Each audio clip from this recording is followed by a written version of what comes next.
আমাদের একজন শিক্ষামন্ত্রী আমরা পেয়েছি, স্ট্যান্ডবাজিতে উস্তাদ এবং টেন্ডারবাজিতে উস্তাদ। ক্যামেরা স্ট্যান্ডবাজি, পিয়ার স্ট্যান্ড। মাননীয় শিক্ষামন্ত্রী সব জায়গায় গিয়ে বলে নকল আর চলবে না। 2026-এর শিক্ষার্থীরা আপনাদেরকে দেখিয়ে দিচ্ছে এই স্ট্যান্ডবাজি আর বাংলাদেশে চলবে না।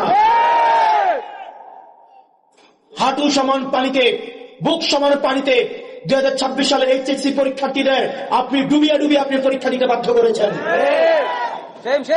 এবং একটা পরীক্ষার প্রশ্ন আপনি প্রণয়ন করেছেন। আপনি পরীক্ষার প্রশ্নের মধ্যে 2টা সৃজনশীল আপনি ভুল দিয়ে রেখেছেন। একটা পরীক্ষার্থীর তখন মানসিক অবস্থা কি ধরনের হয় একবার চিন্তা করেন। সে যখন দেখে প্রশ্নপত্রে ভুল, সে যখন নিজে চেষ্টা করে পরীক্ষায় উত্তর মিলানো, পরীক্ষা দিয়ে এসে হয়তো বুঝতে পারে প্রশ্নপত্রে ভুল, সে যখন উত্তর মিলাতে পারে না, তখন পরীক্ষার মধ্যে কি ধরনের মানসিক অবস্থা তৈরি হয় একবার চিন্তা করেন। আপনারা একবার দুঃখ প্রকাশের প্রয়োজন বোধ করলেন না, বরং এই শিক্ষার্থীদেরকে আপনারা বলছেন মাদকাসক্ত। এই শিক্ষামন্ত্রী আপনি যাদেরকে ফার্মের মুরগি বলছেন, এই ফার্মের মুরগিরা রাস্তায় এসেছে বলে আজকে শিক্ষামন্ত্রী হয়েছেন।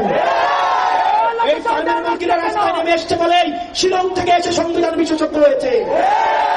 এই ফার্মের মুরগিরা রাস্তায় এসেছে বলেই আজকে লন্ডন থেকে এসে বাংলাদেশের প্রধানমন্ত্রিত্ব করছে। শিক্ষামন্ত্রীকে বলবো, শিক্ষার্থীরা গিনিপিগ নয়, শিক্ষার্থীদেরকে নিয়ে এক্সপেরিমেন্ট বন্ধ করুন। কিছুদিন পর পর একটা জিনিস ইচ্ছা হয়, আপনারা সেটা তাদের উপরে চাপিয়ে দেন, শিক্ষার্থীদের উপরে চাপিয়ে দেন। এই শিক্ষার্থীদের আপনাদের এক্সপেরিমেন্টাল টুল না, যে যখন ইচ্ছে তাদেরকে নিয়ে এক্সপেরিমেন্ট করবেন, এক্সপেরিমেন্ট ফেল করলে আবার সে এক্সপেরিমেন্ট তুলে নেবেন। কারণ আপনাদের সন্তানরা দেশে পড়াশোনা করে না, আপনাদের সন্তানরে আপনারা বিদেশে রেখে পড়াশোনা করান। পরের সন্তানদেরকে রাস্তায় রেখে রাজনীতি করাবেন, পরের সন্তানের ভবিষ্যৎকে নষ্ট করবেন, পরের সন্তানদেরকে নিয়ে এক্সপেরিমেন্ট করবেন। এই বাংলাদেশ নিয়ে এক্সপেরিমেন্ট আর আমরা আপনাদেরকে করতে দিব না। 2026 সালের এইচএসসি পরীক্ষার্থীদের প্রতি সংবেদনশীল আচরণ করার অনুরোধ করব।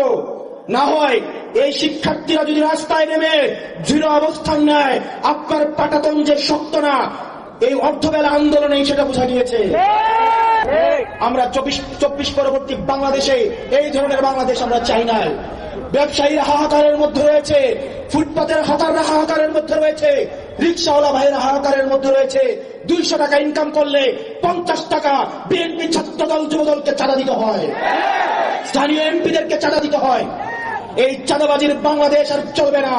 আপনারা যদি মনে করে থাকেন এই চাঁদাবাজির যাত্রা আপনারা অব্যাহত রাখবেন, মনে করার দরকার নাই এভাবে বেশি দিন খাইতে পারবেন। হাসিনার হয়তো 17 বছর লাগছে। আপনারা এটা বলেন সত্য, প্রত্যেক দিন জুলাই হয় না, প্রত্যেক বছর জুলাই হয় না, কিন্তু যখন জুলাই হয় তখন পালানোর জায়গা পাবেন না।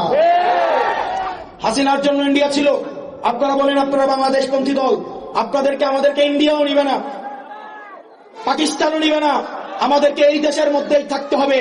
এবং আমরা যদি জনগণের আকাঙ্ক্ষার বিরুদ্ধে যাই, জনগণ আমাদের রাস্তার মধ্যে আমাদের বিচার করবে।